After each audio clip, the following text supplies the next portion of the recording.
Alors, bonne soirée. Je cède la parole à M. Gabi. Merci.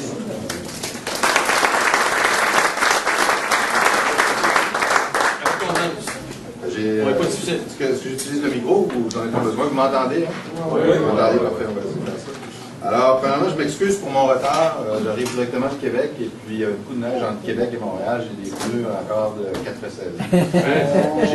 Oui, je fais ça lundi prochain, là, vous en faites pas. J'ai été obligé de ralentir, j'allais à 60 un bout de temps entre les deux, alors ça explique mon retard. Je m'en excuse infiniment. Alors, j'ai quitté directement de Québec.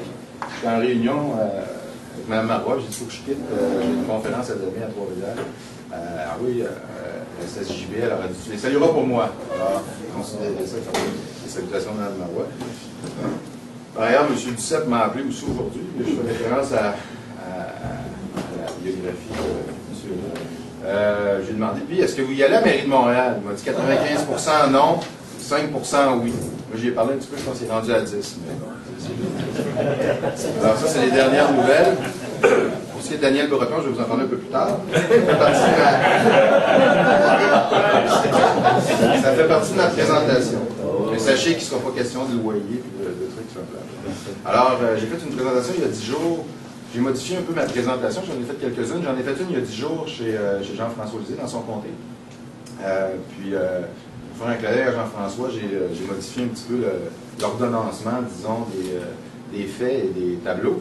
J'ai changé le titre, alors vous allez reconnaître le clin d'œil, je pense. Si on veut mettre... J'aurais pu en mettre 30, tu sais, moi je suis un peu plus prodigue que Jean-François, mais je me suis dit 15, c'est assez. Alors je commence par vous expliquer un peu le contexte. Je vais vous parler pendant environ 20-25 minutes. Et puis, je vais prendre toutes vos questions après. On pourra parler de tout ce que vous voudrez. Un peu plus court ou plus long, c'est assez variable. Alors, si je vois que vous vous amusez, je vais être un peu plus long. Puis si je vois que vous trouvez ça plate, je vais être plus court. Ce que j'ai fait, j'étais directeur de la recherche, c'est vrai, du Bloc québécois. Et puis après ça, conseiller de M. Duceppe. Puis je m'occupais de tous les budgets. Je dirigeais les travaux du personnel en préparation pour la réaction du budget. Alors, je me suis familiarisé avec les comptes publics. Les comptes publics, c'est des comptes de livres, c'est comptable. Il n'y a pas de politique, il n'y a pas de phrase, il n'y a pas de pardonnez-moi l'expression, il n'y a pas de spin politique, c'est vraiment les comptes du gouvernement fédéral. Puis en 2003, vous vous souviendrez, c'était le déséquilibre fiscal. Le Québec luttait pour la médiation des déséquilibres fiscal. Et puis, dans un congrès du Bloc québécois, M. Duceppe avait demandé à Jacques Léonard de venir réviser les comptes du gouvernement fédéral, c'est-à-dire les comptes publics. Alors, moi j'ai travaillé avec M. Léonard, qui était auparavant président du Conseil du Trésor à Québec. J'avais un très bon professeur pour éplucher les comptes publics. Alors, c'est un peu avec lui que j'ai appris ça. Et puis, je peux vous dire une chose. Ceux d'entre vous qui connaissaient un peu M. Léonard, vous savez, quand il est fâché, là, il a bien les yeux noirs, là, tu sais, autant c'est un homme affable, c'est un gentleman, une grande gentillesse, et quand il est fâché, ça dégage, disons, c'est un peu comme M. Bouchard.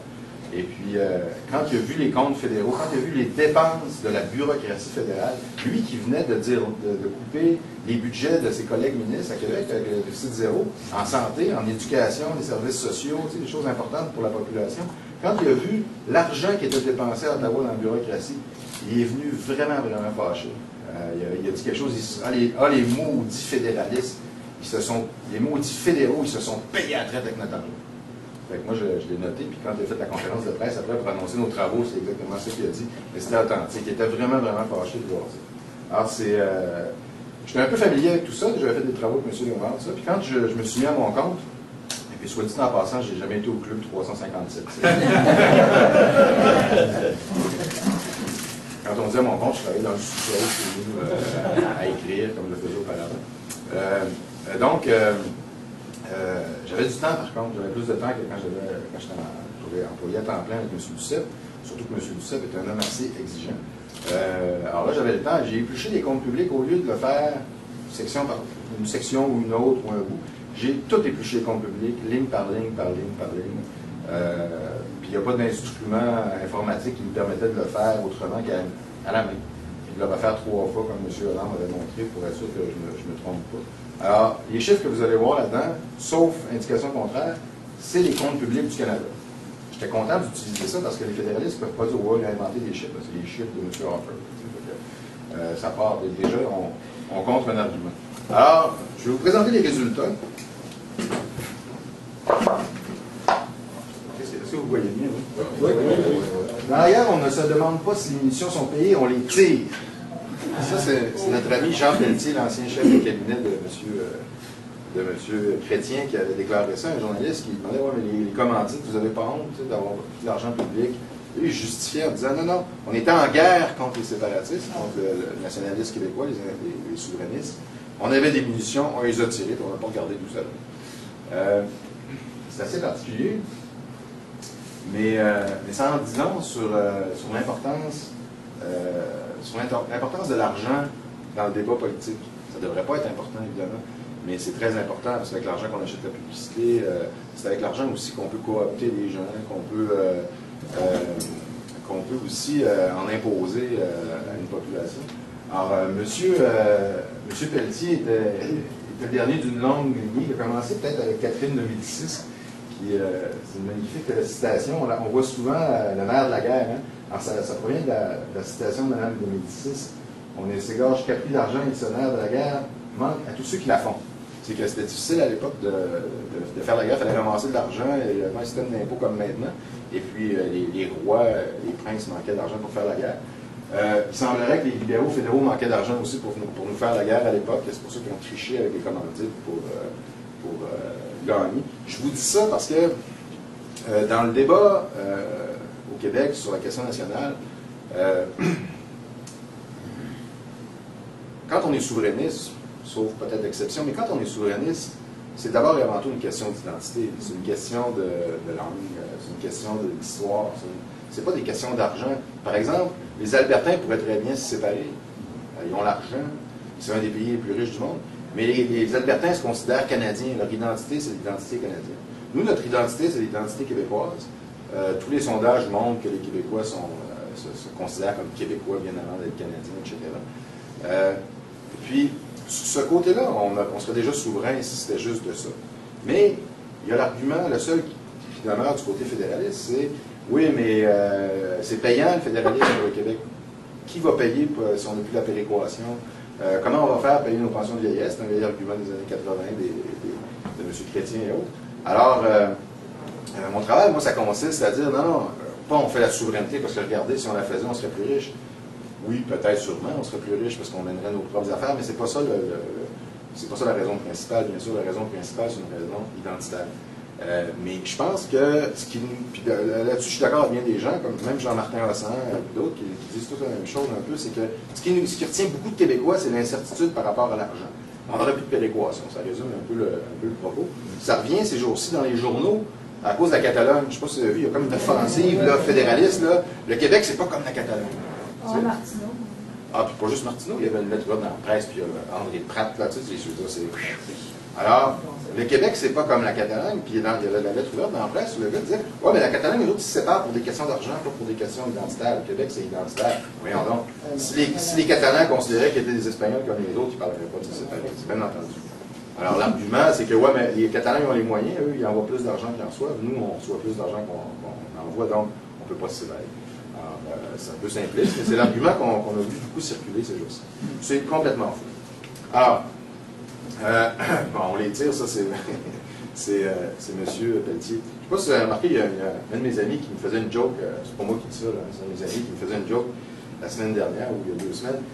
Il disait, as-tu remarqué, il dit, c'est pas parce qu'on est libéral qu'on est corrompu. On s'entend, c'est pas. Mais quand on est corrompu, il y a des maudites bonnes chances qu'on soit libéral. Je comprends que c'est une blague, là, je ne ferme pas ça.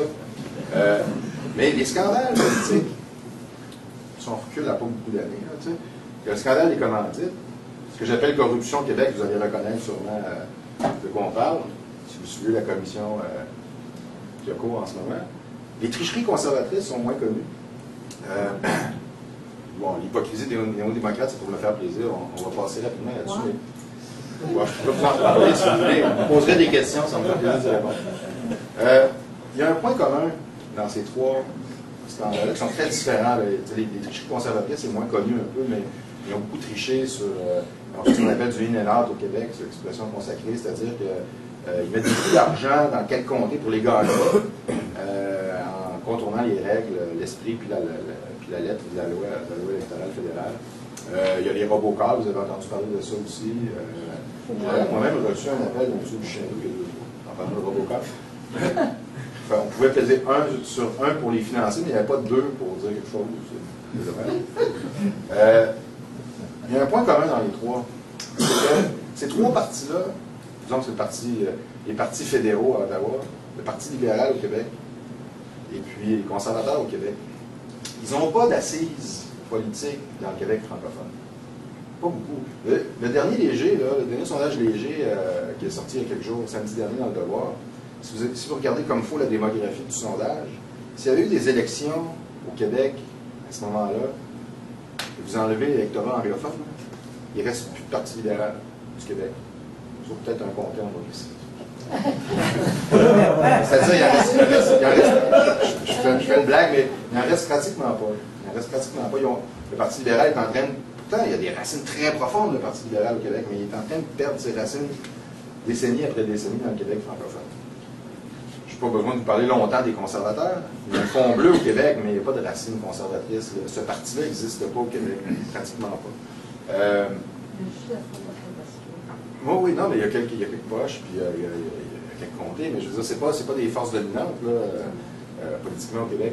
Et puis, la même chose pour le scandale des commandites. Le scandale des commandites, c'est que les libéraux fédéraux étaient désespérés de gagner des comtés au Québec et de reprendre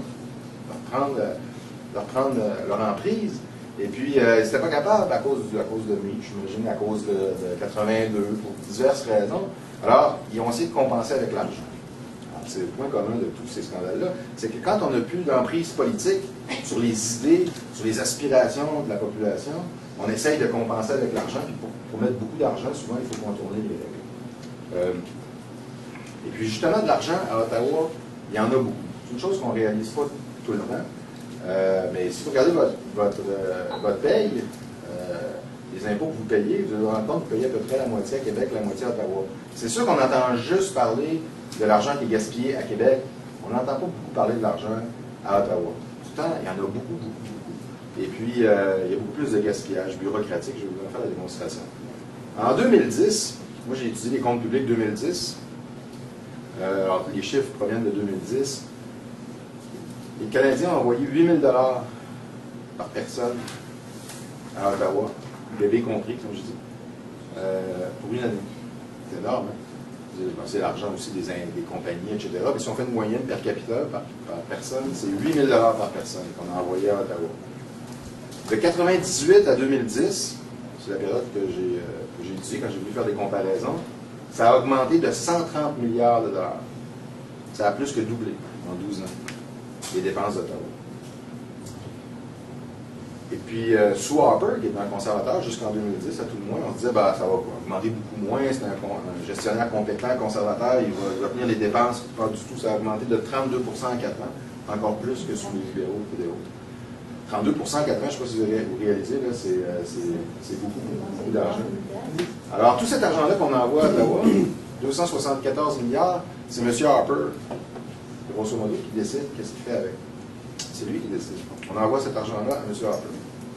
Il nous le renvoie ou pas, la façon dont on le veut. Alors, je commence mes arguments. Le Québec, c'est une grosse bureaucratie, tandis qu'Ottawa, ça, c'est efficace. Ça, mesdames et messieurs, c'est complètement faux. J'ai été 12 ans à Ottawa. Écoutez, il n'y a même pas de comparaison. Puis maintenant que je suis du côté gouvernemental à Québec avec Mme Marois, je le vois, là, quand on contrôle nos dépenses, ça fait mal tout de suite. On n'a pas beaucoup de bureaux et de marge de manœuvre. En 12 ans, la masse salariale à Ottawa a augmenté de 20 milliards. Payer les fonctionnaires, c'est 20 milliards de plus en 12 ans. 20 milliards de dollars. C'est plus d'argent. Au total, ça nous coûte 37 milliards en salaire à Ottawa. Donc, ça a doublé en 12 ans, ça a plus que doublé.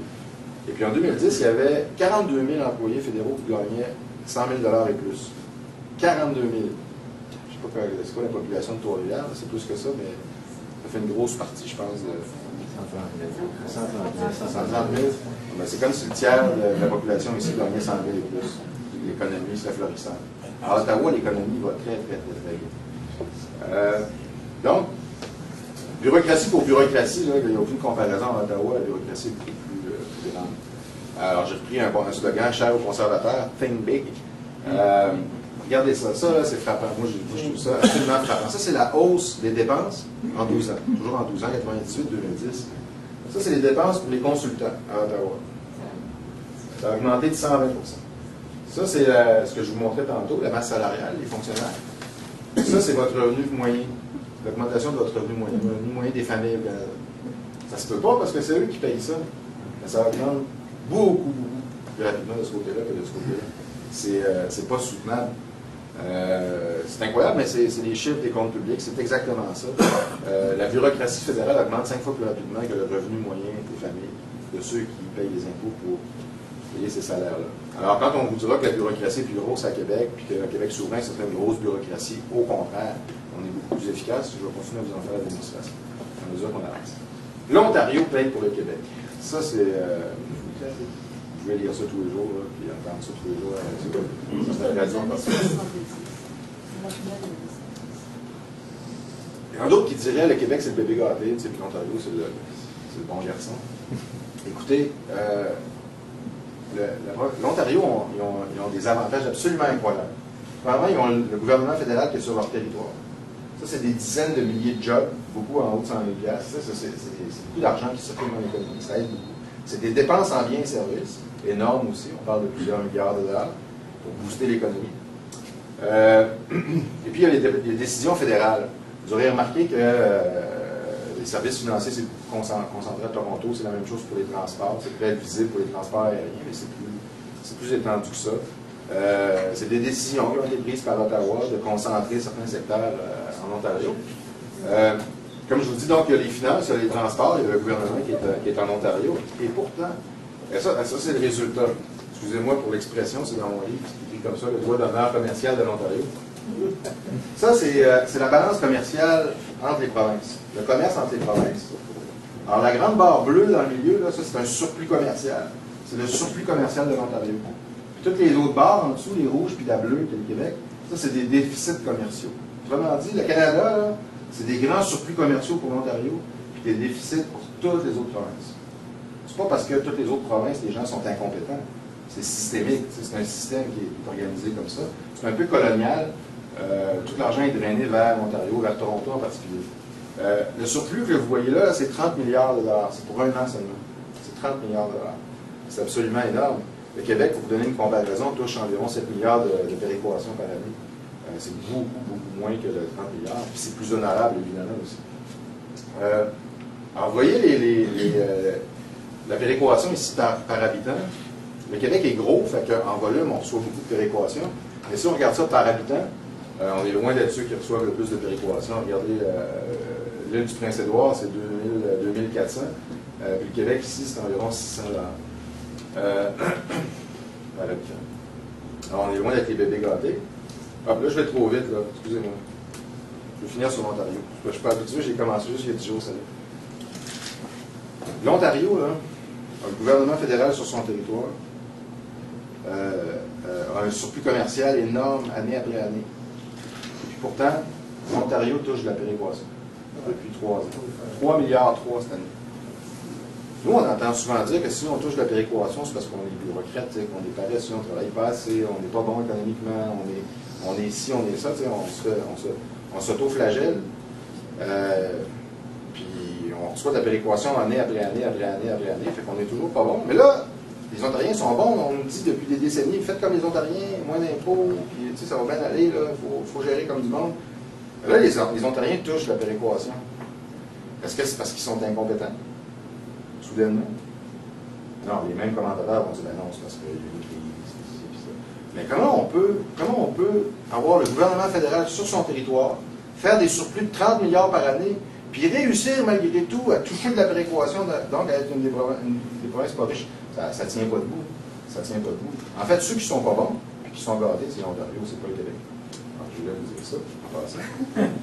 Bébé gâté, ben là, vous voyez bien avec la péréquation, on est très très loin d'être ceux qui touchent le gros lot.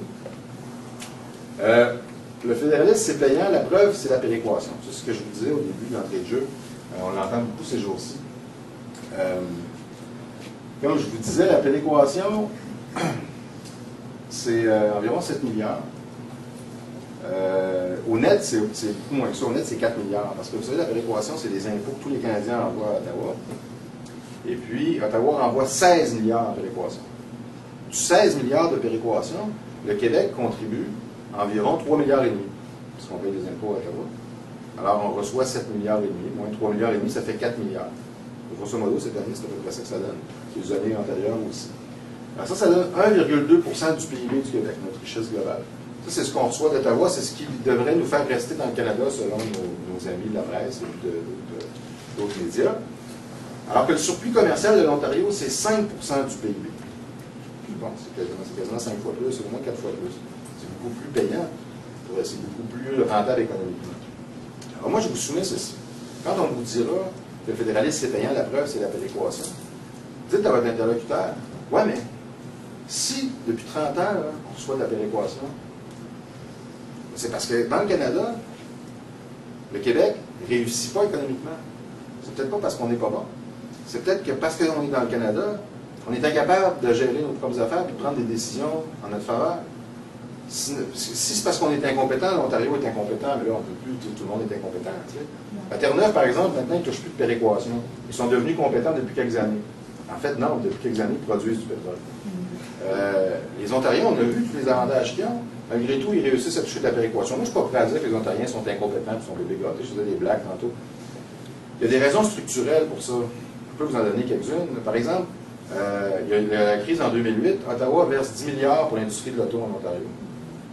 Tant mieux pour eux, là. Ça va garder des jobs en Ontario. Stephen Harper a nationalisé General Motors de Barack Obama. C'est comme quoi, on est de droite, mais quand ça compte pour aider notre monde, on peut faire des compromis idéologiques. Mais 10 milliards pour aider l'industrie de l'auto en Ontario. Nous, on a payé 2 milliards là-dessus. Au Québec, on a mis 2 milliards aux impôts, notre part des impôts fédéraux. Il n'y a jamais eu d'aide pareille du fédéral pour l'industrie québécoise, pour la forêt, par exemple. En Mauricie, vous en savez quelque chose.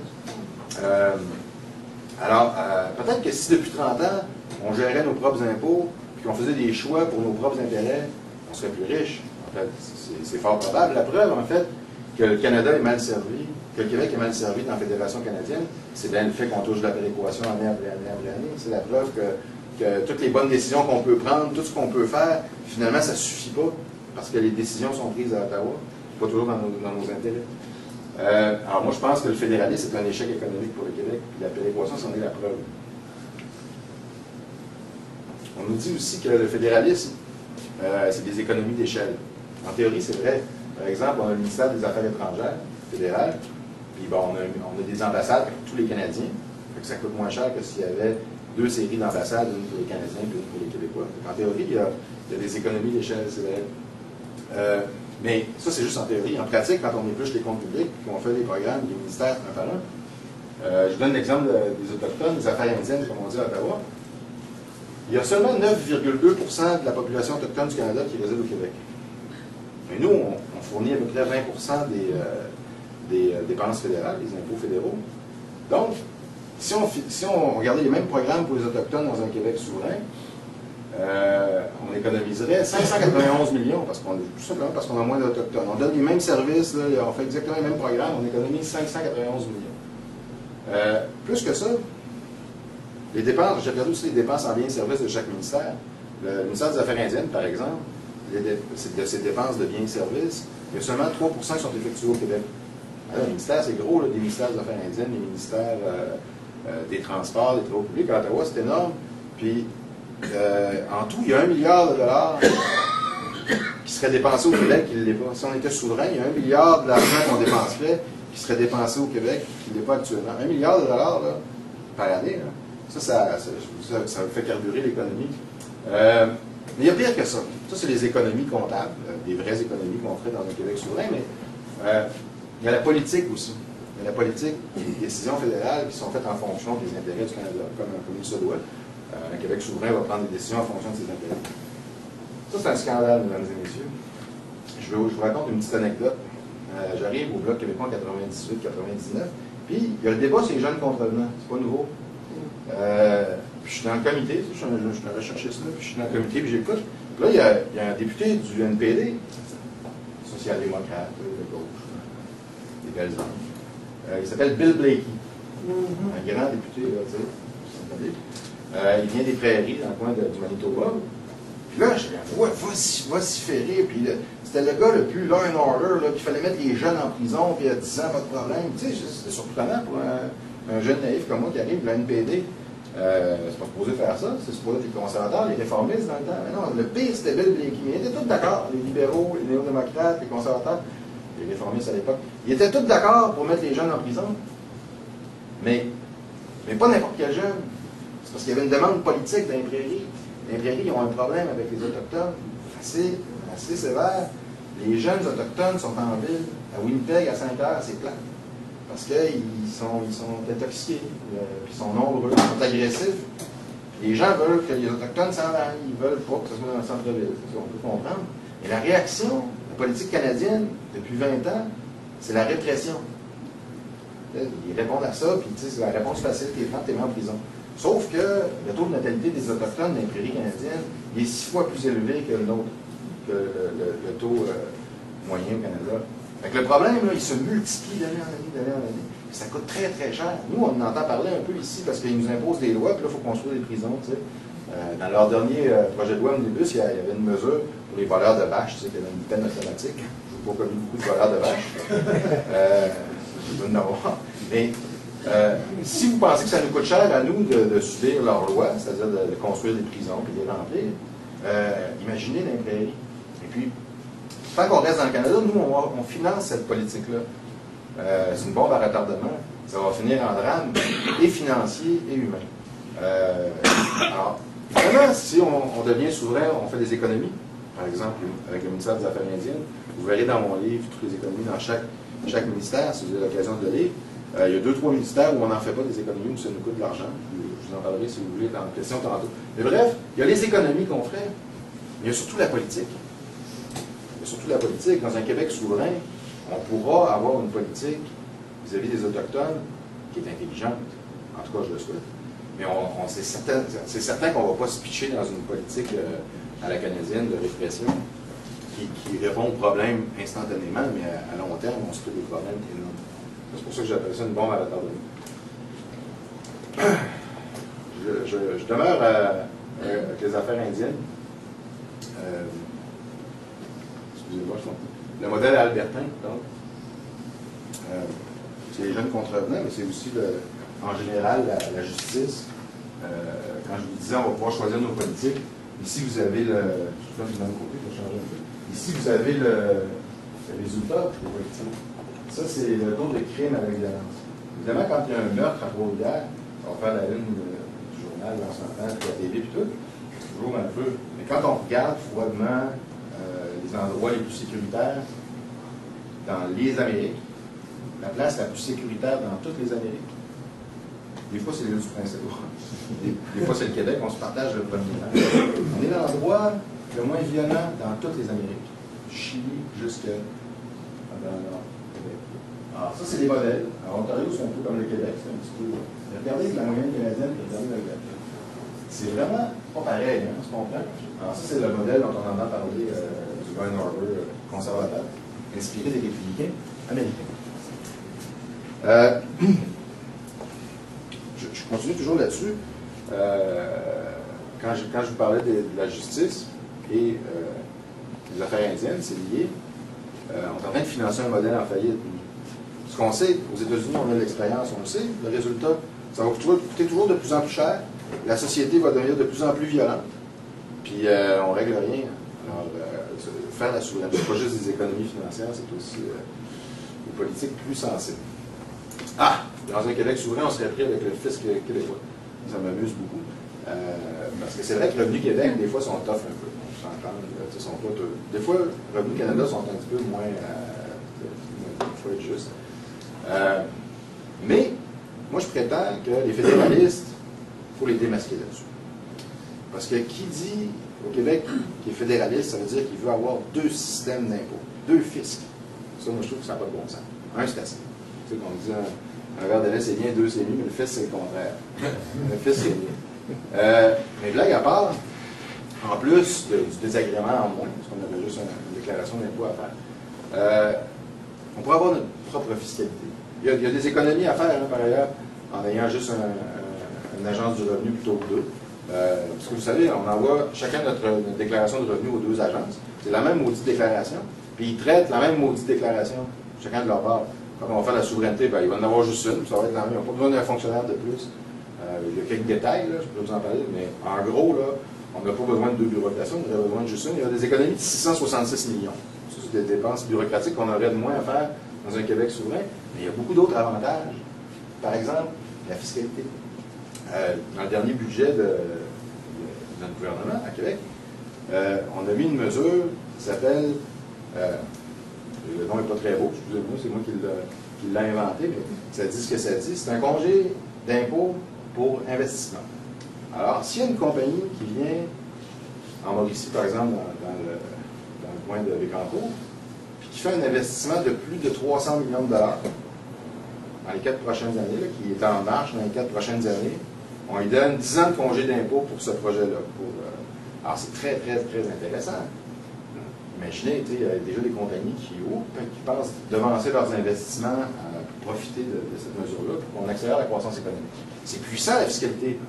On peut faire des choses fantastiques avec ça. Imaginez si ce congé d'impôt-là, c'est un congé d'impôt pour l'ensemble de la fiscalité au Québec, c'est-à-dire fédérale et du Québec. Là, on a juste la moitié. Si on avait tout l'outil, ça serait d'autrement plus puissant. Et puis, on pourrait faire nos propres choix. Vous savez, peut-être que certains d'entre vous l'ignorent, mais le fait qu'on se soit donné des garderies à 7 $ fait qu'on laisse de l'argent sur la table fédérale parce qu'il y a des déductions fiscales qu'on ne peut pas aller chercher parce que le prix est plus bas. C'est la même chose pour les droits de scolarité. Parce qu'on a fait un choix social. La fiscalité canadienne n'est pas adaptée au Québec. Elle est faite pour la majorité canadienne. Là, si on était souverain, évidemment, on pourrait adapter notre fiscalité à nos propres politiques. Nos PME n'auraient plus besoin de faire 2 déclarations d'impôts. Nous, on n'aurait plus besoin de faire des... On aurait des économies fantastiques, mais on aurait un outil très puissant à notre service, c'est la fiscalité. On serait pris, l'argument des fédéralistes qu'on serait pris avec le fisc québécois, c'est plutôt le contraire. On bénéficierait du fisc québécois. La santé au Québec, c'est un puits sans fond. Là, je ne peux pas dire c'est faux, c'est vrai. Là. Ça coûte cher, ça coûte cher, ça coûte toujours de plus en plus cher. Mais c'est moins pire qu'ailleurs. Vous voyez pas ça, hein? On n'est pas bons, nous autres. On est bureaucratiques, vous allez voir.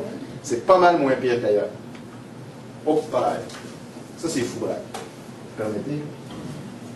C'est la hausse des dépenses publiques de santé de 98 à 2010, donc 12 ans. Ça, c'est l'Ontario. C'est 133%, 129, 130%. Ça, c'est 100%. Donc, ça a doublé en Québec. Parce que Québec, on dit beaucoup, quand ça a doublé. Mais c'est pas mal pire en moyenne canadienne, ou province canadienne. C'est encore pire en Ontario. C'est un peu pire en Alberta. Puis ça, c'est le gouvernement fédéral. Avec 200%. Là, le gouvernement fédéral, il n'y a pas d'hôpital, pas d'urgence, il n'y a pas de chirurgie. Ils n'ont pas un hôpital, ils n'ont pas un seul hôpital. Rien pas tout. Ils ont augmenté leurs dépenses de 200%. J'imagine que vous vous dites, mais comment ça? Je ne sais pas. Vraiment, je ne le sais pas. C'est juste la bureaucratie, des règles, c'est dans son tour à bureau. L'Agence d'inspection des aliments, ils ont coupé un peu, mais ça n'a pas l'air de donner grand-chose à nouer, mais ça coûte une fortune. Ça coûte une fortune, cet argent-là. Là. Vous savez, on pourrait la mettre dans notre système de santé. Je pense que ce serait un petit peu plus productif. Je raconte une blague que M. Duceppe faisait à ce propos, parce que la santé, c'est aussi... on ne même pas ça sur l'agriculture. La blague est bonne. Vous savez, vous vous souvenez de la vache folle? À l'époque, il y avait une vache folle en Alberta. Puis là, il a fallu tuer tous les bœufs au Québec, tu sais, puis dans toutes les provinces. Là, tu sais. Une vache folle, puis tu mets tout le monde dans le trou, tu sais, pour ça. Parce que là, au Canada, il faut que ce soit partout pareil. Tu sais. Le gouvernement fédéral imposait ça, uniforme. Pendant ce temps-là, aux États-Unis, il y avait une maladie du poulet. Une maladie du poulet dans 2-3 États dans le Midwest. Tu sais. Fait que les Américains ont fait un cordon sanitaire. Tu sais. Fait que ces 2-3 États-là, là, ils tuaient les poules. Mais pas à New York, puis là, ça. Fait que M. Duceppe, il riait du Canada, il disait s'il y a une vache folle, c'est de... Il disait à New York, il disait en anglais, mais je vais vous faire en français, il disait à New York, ils n'ont pas peur que la poule de Los Angeles soit contaminée par le coq de New York. Comme ça.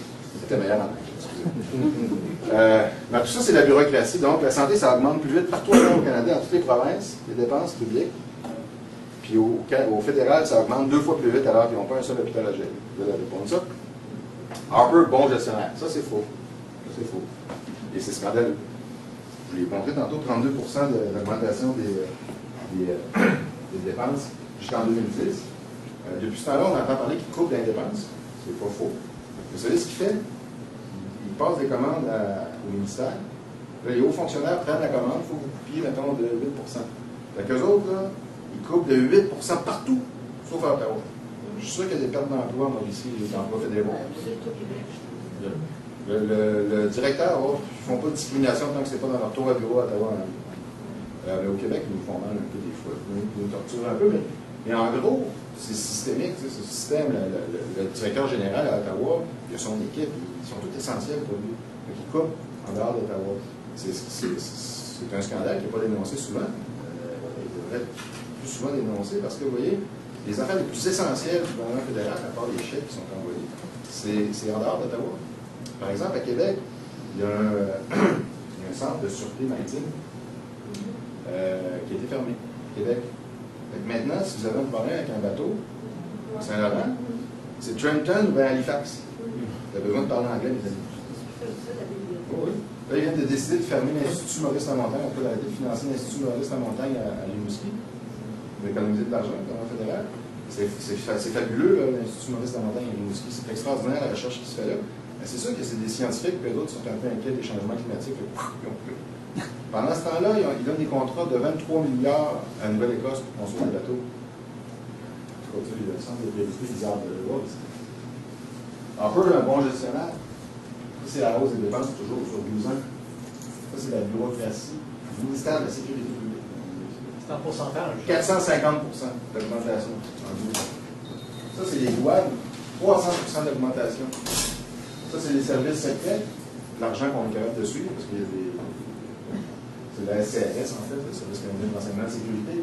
Ça a augmenté de 150 nos 200 pardon. La GRC, 150 les prisons, un petit peu moins que 100 Pour les mêmes années, ça, c'est l'augmentation des dépenses en éducation au Québec.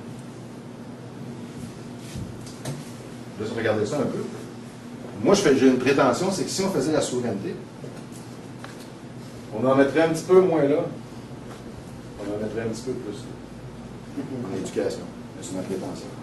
Évidemment, on pourrait faire nos propres choix budgétaires, mais que personne ne vienne me dire que Stephen Harper est un bon gestionnaire, ça c'est un mythe. On ne peut pas laisser des dépenses exploser comme ça, quelque raison que ce soit, surtout dans ce domaine-là. C'est un choix qu'il a fait. Il a laissé aller ça. C'est de la bureaucratie, ça, M. Dam.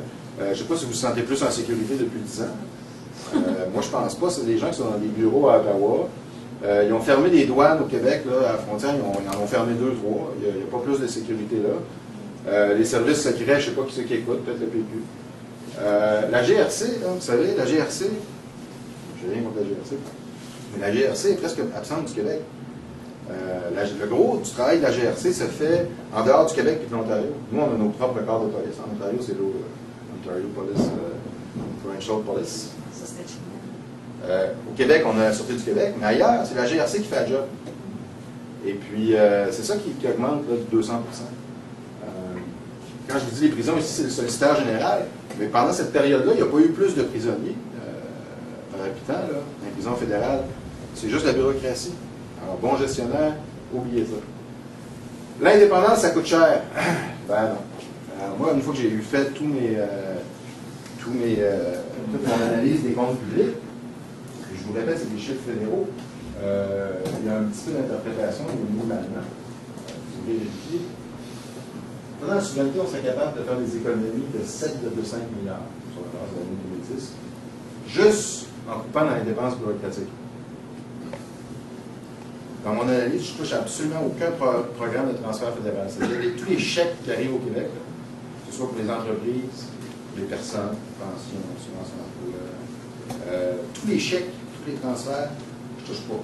Alors qu'il y a un gouvernage à faire entre nous, mais je ne sais pas toucher à ça. On assume que le gouvernement du Québec fait toutes ces dépenses-là. Alors, juste en coupant dans les doublons, en coupant dans la bureaucratie, on peut faire des économies de 7,5 milliards. Sans forcer le jeu, sans exagérer. Les transferts à absorber, c'est-à-dire l'argent qu'on reçoit de plus que ce qu'on envoie. Par exemple, la péréquation, on reçoit un peu plus d'assurance emploi qu'on en paye aussi. Les pensions vieillesse, on en reçoit un petit peu plus qu'on en paye aussi. Alors, tout ça, ça fait 5,5 milliards de dollars. Alors, des économies de 7,5 milliards, des transferts de 5,5 milliards à absorber. Au total, en 2010, un peu moins, on a eu des économies nettes avec la souveraineté de 2 milliards de dollars. C'est 2 milliards qu'on n'a pas dépensés dans le gouvernement, dans la bureaucratie. Ce que je vous parlais tantôt, je vous disais 1 milliard, mais en fait, c'est 927 millions. Ça, c'est les dépenses en biens et services qu'on ne reçoit pas, qui serait notre part normale, qui sera injectée dans notre économie là aussi. Donc, l'indépendance, c'est payant. Sur la base de 2010, je suis prudent parce que moi, j'ai fait les comptes publics 2010. En 2011, c'était peut-être 500 millions, ou c'était peut-être 3 milliards, ou peut-être moins 500 millions. Mais en gros, l'indépendance, c'est payant parce que non seulement on fait des économies, c'est la bureaucratie, non seulement on injecte l'argent dans notre économie avec les dépenses en biens et services, mais en plus, on prend des décisions qui sont dans notre intérêt économique. C'est bien entendu. Quand ils vous disent que l'indépendance, ça coûte cher, dites juste que c'est payant. C'est pas ça, il faut qu'on arrête de se faire dire ça, qu'on reçoit du BS, du fédéral, puis qu'ils financent nos programmes sociaux. Tout ça, c'est absolument faux. Puis qu'ils sont bons, puis qu'on n'est pas bon, c'est complètement faux. C'est nous qui contrôlons mieux nos dépenses en santé. C'est nous qui contrôlons le mieux nos dépenses bureaucratiques. 2 fois mieux que Ottawa, sans parler des autres provinces. Justement, le Québec, c'est le plus dépensier. C'est vrai, là. C'est vrai. Nous, on s'occupe, c'est le gouvernement qui s'occupe de l'assurance automobile. On s'est donné des programmes de garderie. Je suis plate dessus, quand même. On s'est donné des programmes en garderie. On s'est donné quelques programmes sociaux que les autres provinces n'ont pas. Mais quand on n'a pas de programme social, quand les garderies ne sont pas offertes par l'État, on paye de nos poches. Ça ne coûte pas moins cher que ce soit privé, que ce soit public. Ce qui est important de regarder, c'est le contrôle des dépenses. Alors, le contrôle des dépenses, contrairement à un mythe répandu, c'est au Québec qu'on les contrôle le mieux, nos dépenses. Le fédéral, toujours, sur 10 ans, les dépenses fédérales ont augmenté de presque 70%. Dans les provinces, 76%, et au Québec, 49%. C'est la province centre Québec, ça. Non, c'est les provinces, je l'ai fait, peut-être avec le Québec ou sans Québec, je m'en souviens pas, je regarde en détail, on lit. Mais, vous voyez, la différence, c'est sur 10 ans, c'est pas sur un an ou deux. On vient de déposer un budget, puis ça va être encore la même chose. Là. Nous, on vise l'équilibre budgétaire l'année prochaine.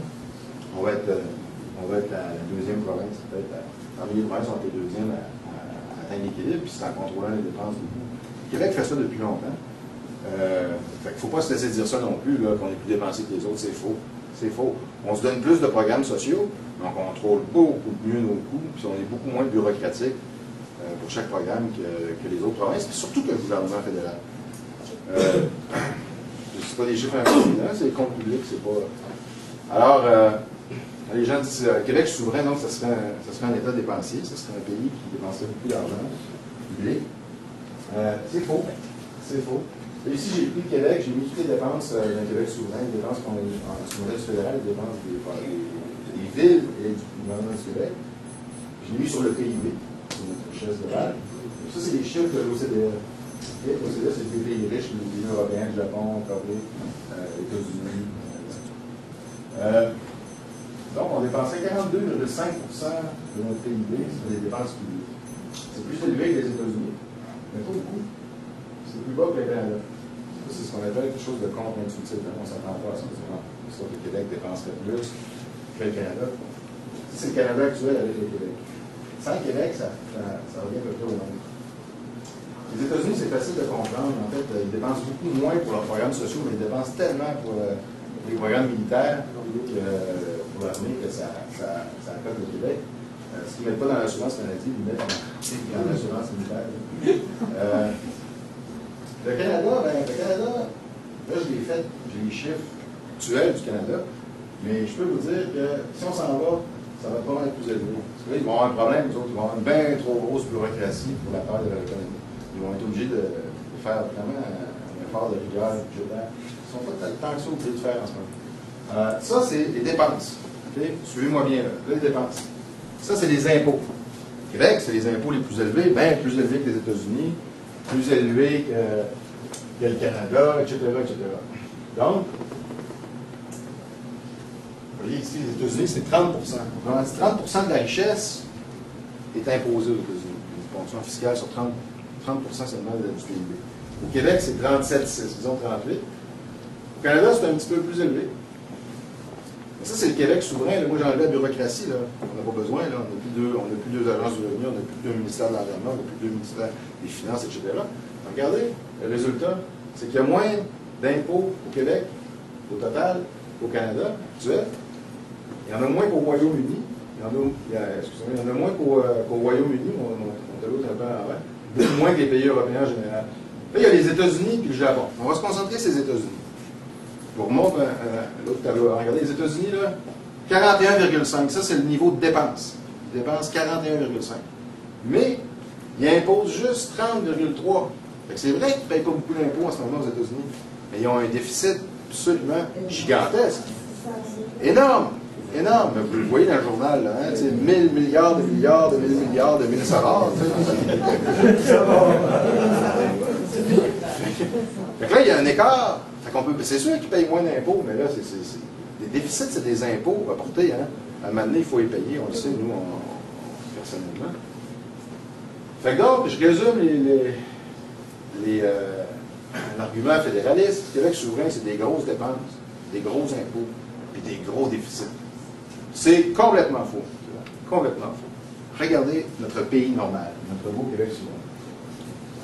J'ai mis ici les revenus, c'est-à-dire les impôts qu'on paye sur le PIB, puis le déficit.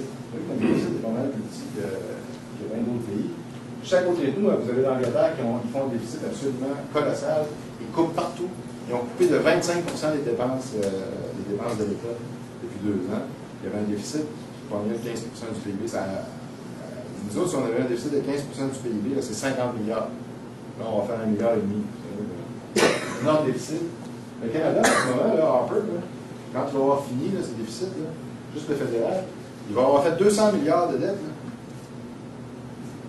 Je vous regarde, peut-être plus pour vos enfants, parce qu'on vieillit tous, mais c'est la dette, ça, 200 milliards. L'Ontario, là, monsieur, je ne sais pas dans mon graphique, mais l'Ontario, là, ils font des déficits de 15, 17, 18 milliards par année depuis 2008, puis ils ne voient pas l'heure où ça va finir. Ils viennent de geler les salaires de la fonction publique. Geler, là. Et, comment dire, ils diminuent le pouvoir d'achat des gens. Ils coupent un peu partout. Aux États-Unis, les États slackent des pompiers, des enseignants, ils arrêtent d'entretenir des routes, ils les ferment. Ils ferment les routes parce que ça coûte trop cher, ils ne sont pas capables de les entretenir. Tu sais, on fait pitié, on n'est pas bon, on est mauvais économiquement, puis on est incompétent, mais ça dépend. Quand on se compare, on se console beaucoup. Alors, si vous mettez le déficit sur les impôts, ben, messieurs, dames, c'est le paradis chez nous. Les États-Unis, là, c'est un petit peu moins quand même avec leur déficit, mais pas beaucoup. Ils n'ont pas d'assurance maladie, ils n'ont pas de ici, là, leur frontière, c'est fait. Regardez les pays européens. Vous voyez, la Suède, c'est très élevé. Le déficit, en fait, ici, là, il est effacé, c'est en 2010. Ils sont en surplus, les Suédois. Ils sont à gauche, ils sont pas bons. Mais il y a une croissance de 3% cette année, puis ils ont un surplus budgétaire. Alors, le Québec, là, souverain, là, c'est ça. C'est un beau pays, hein? Moi, je trouve que c'est un pays intéressant. Les impôts ne sont pas si élevés que ça. Le Québec souverain est aussi endetté que la Grèce. Ça, vous avez entendu ça. Si vous avez le temps d'écouter un peu Radio X, Éric Duhem, puis tout ça de temps en temps, c'est toujours la Martineau, puis compagnie. Je vous raconte une anecdote. Est-ce que vous permettez? Oui. Je vous raconte une anecdote. Quand j'étais à Montréal, justement, je me permettais de temps en temps de faire des lettres ouvertes, puis des trucs comme ça. Là, je l'ai écrit, ce livre-là, quand j'étais à Montréal, je ne me permettrais pas de faire ça quand je n'étais pas dans l'endroit. J'ai un devoir de réserve. Mais là, moi, ceux qui disent que notre dette, c'est pas important, tout ça à gauche, là, puis du là, non, une dette, c'est important, puis les intérêts qu'on paye sur notre dette, si on en payait 2 fois moins, ben, on aurait quelques milliards de plus, c'est pour baisser les impôts, pour se donner des programmes sociaux, je ne sais pas, on aurait le choix, on aurait de la marge de manœuvre. Mais ceux qui disent qu'on est aussi endetté que la Grèce, ils m'enragent autant, sinon plus, que l'autre. C'est pas ça, là. Il faut s'occuper de la dette, c'est une affaire sérieuse, mais il n'y a pas de catastrophe à venir au Québec. Au contraire. Déjà, vous avez vu les déficits. Au Québec, on a fait des déficits beaucoup moins élevés que le fédéral, que l'Ontario, que les États-Unis, la Grande-Bretagne, la plupart des pays européens. Ce qui fait qu'on s'est beaucoup moins endetté dans les 3 dernières années, disons, depuis la crise. Alors, l'autre jour, moi, je suis aux finances, on prépare un budget, puis Marois me demande d'aller écrire un petit peu. Moi, j'écris un petit peu le discours du budget, de les aider. Là, je prends un gars un gars très compétent par ailleurs, tout ça, qui s'occupe de la dette pour le gouvernement du Québec. Puis, à un moment donné, sous le gouvernement Charest, il y avait eu une commande politique, son département, pour dire, regardez, il faut que le monde comprenne que la dette, c'est effrayant, puis c'est épouvantable. Alors, je fais la commande politique, en tout cas, son corps défendant, parce que c'est pas son job, mais il fait ça. Là, c'est Vachon qui voulait que ce soit marqué dans le budget qu'on est quasiment comme la Grèce, qu'il faut agir, puis c'est pour ça qu'il vous augmentait tous vos impôts, puis vos taxes, puis vos tarifs, puis de 5, 6, 7 milliards par année, tu sais, puis il y avait une justification, parce qu'on était quasiment rendu le cas de la Grèce. Je parle un peu de ça. Moi, dans le temps, j'avais écrit pour dire que c'était la bullshit. Parce que 40% de la dette du gouvernement du Québec, c'est une dette actuarielle, c'est de l'argent qu'on doit au régime de retraite des fonctionnaires. Parce que le gouvernement, à l'époque, il ne payait pas à mesure. Là, il faut qu'il se rattrape, fait que c'est une dette virtuelle, qu'on va devoir payer un jour. Elle est inscrite comme si on devait de l'argent au marché financier. 40%. Pour combler ce retard-là, le gouvernement du Québec a créé un fonds qu'il appelle le Fonds d'amortissement des régimes de retraite. L'idée, c'est d'emprunter de l'argent sur le marché financier, en prenant 4 milliards à New York, mettons, à 3 %. Puis tu mets ton 4 milliards dans le fonds d'amortissement, tu donnes ça à la caisse de dépôt, puis les autres, ils font du 6-7 %. Puis là, on se monte un magot comme ça, avec les rendements. Évidemment, M. Charest étant ce qu'il est, on a perdu 40 milliards. C'était pas juste pour le fonds. Mais cela étant dit, vous comprenez le principe, on emprunte l'argent sur les marchés financiers, puis là, on le met dans le fonds. C'est un actif financier. Alors, quand on calcule la dette nette, hein, parce que sinon, ça n'a pas de sens. On a une dette, mais on a aussi des actifs. Fait que là, eux autres, le ministère des Finances, pour noircir le portrait, ben, il avait calculé l'argent qu'on avait emprunté, mais il disait qu'on ne peut pas calculer l'argent qui est dans le fond, dans le bas, parce que ça, ils nous disent de ne pas calculer ça, l'OCDE. L'OCDE, ce qu'ils disent, c'est de ne pas calculer les dettes de régime de retraite, ni ce que tu empruntes, ni ce que tu mets dans le fond. Ça n'a pas de bon sens. Il faut de la faire tout proche comme ça. Là, il y a beaucoup de manipulations au sujet de la dette, mais si vous voulez avoir un portrait clair, vous allez voir au fond des documents budgétaires, c'est marqué données historiques, là vous allez voir dette nette. Écrit bien simplement, puis bien clairement. Si on veut se comparer, il faut prendre la méthode de l'OCDE, parce que les pays calculent leur dette différemment. Alors ça, en 2010, ce que j'appelle les engagements financiers nets, c'est la façon de parler de l'OCDE. C'est des bureaucrates à Paris. Ça représente tous les pays occidentaux, les pays riches.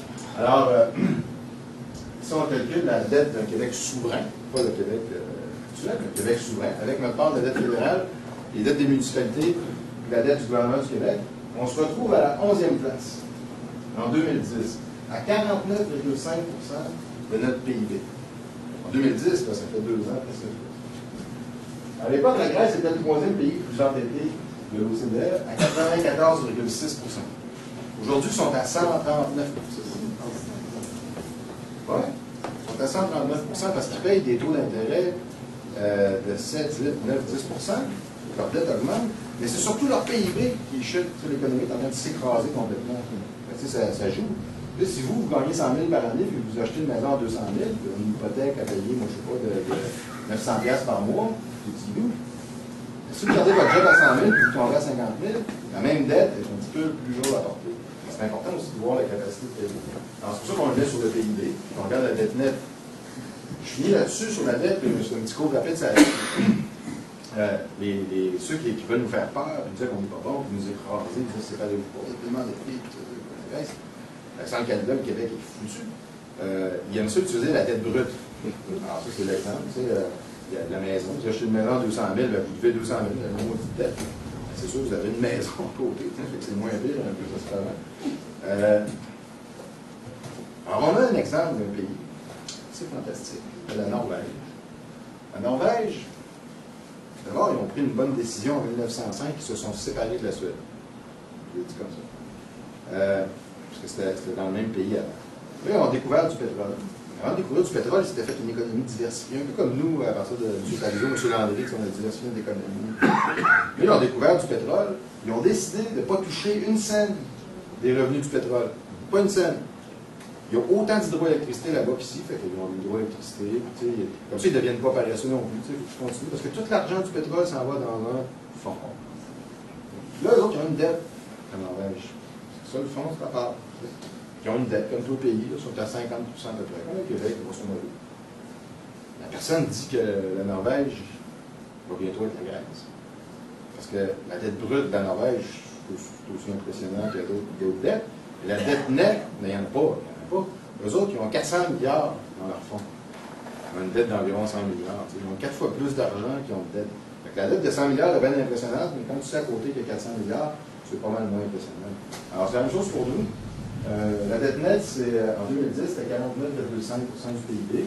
Là, M. Charest nous l'a fait augmenter pas mal dans les dernières années. Vous avez vu avec les projets d'infrastructure, etc. Il y allait, toi, puis écoute, il ne gênait pas ça.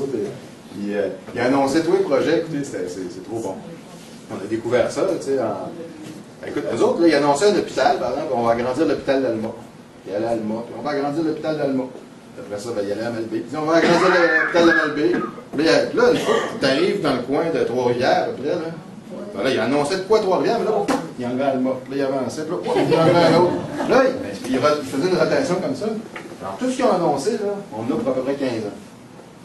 C'est pas possible, ils ont annoncé n'importe quoi, partout à tout le monde. Puis il était rendu à 11,5 milliards par année, les infrastructures. 11,5 milliards, mes amis, c'est absolument hallucinant à l'échelle du Québec. Là, on se comprend, c'est plus juste les viaducs dangereux là, qui sont en construction. Il n'y a pas de route, je ne sais pas comment c'est à Trois-Rivières, il y a trop de neige, on ne voit plus, mais à Québec, à Montréal, c'est pareil. Il y a les viaducs, il y a Turcot, tout ça, oui, mais il y a toutes les rues, puis ils refont tout partout. C'est complètement fou, là. Tu peux pas tout, l'asphalte, elle peut attendre 2 ans, là, elle ne va pas s'écrouler, l'asphalte. Ils refont tout partout, tellement que le monde n'est plus capable de circuler. Bon, ça, c'est pas la fin du monde. Mais ils mettent une pression absolument énorme sur la capacité de construction au Québec, ce qui fait monter les prix, sans même collusion puis construction. Vous rajoutez la collusion puis la corruption par-dessus. Écoutez, c'est un bordel absolument sans nom. Et je vais vous dire une chose, on ne le dit pas tout, parce que les gens nous accuseraient de faire comme les libéraux puis de blâmer l'ancien gouvernement, tout ça. Fait qu'on dit juste 1/10 de ce qu'on voit, pour ne pas se faire critiquer même. De toute façon, vous ne croiriez pas. Alors, M. Charest a travaillé fort pour nous enterrer. Il est responsable en avant du tiers de la dette du Québec.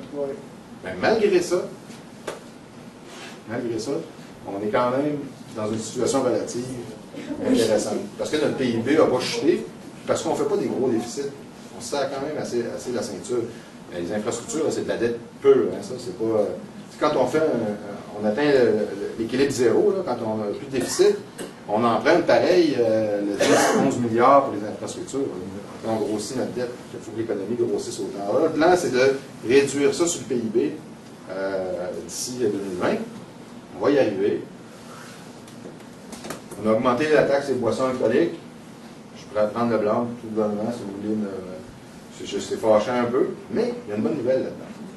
C'est qu'à partir de 2015, ça, mettons, c'est du gin, OK? À partir de 2015, toute la hausse de taxes qu'on a mis ces boissons alcoolisées, ça va aller direct sur la dette. Ça va être le fun, c'est que quand on va prendre un verre, on va pouvoir boire à la santé. La prochaine génération. On met le vice au service de la vertu. Alors, là, j'avais un dernier argument. C'était pour faire un clin d'œil à Jean-François quand j'étais à Rosemont. C'est que les fédéralistes disent « Ouais, mais nous, on a Justin Trudeau. » C'est vrai. Moi, je disais « Ouais, mais nous, on a Jean-François Lisée. » Je vous ai pas fait ma blague sur le monsieur. Je vais vous la faire pour que je vais terminer là-dessus. Je vais prendre vos questions. L'autre jour, j'étais devant des gens d'affaires. Il était 4-5, tout ça. Puis là, on a d'autres choses à faire des affaires importantes. On va couper dans la bureaucratie, il va y avoir moins de paperasse, on va économiser dans l'argent que l'État dépense. On ne peut pas être contre ça. Ouais, il va y avoir juste une agence du revenu. On ne peut pas être contre ça. Ouais, mais là, il n'y aura plus 2 ministères de l'environnement, il va en avoir juste un. Allez, regarde ça. Mais ça va être breton, par exemple.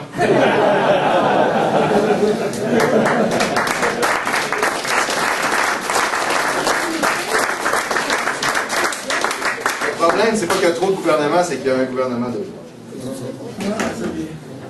Merci beaucoup.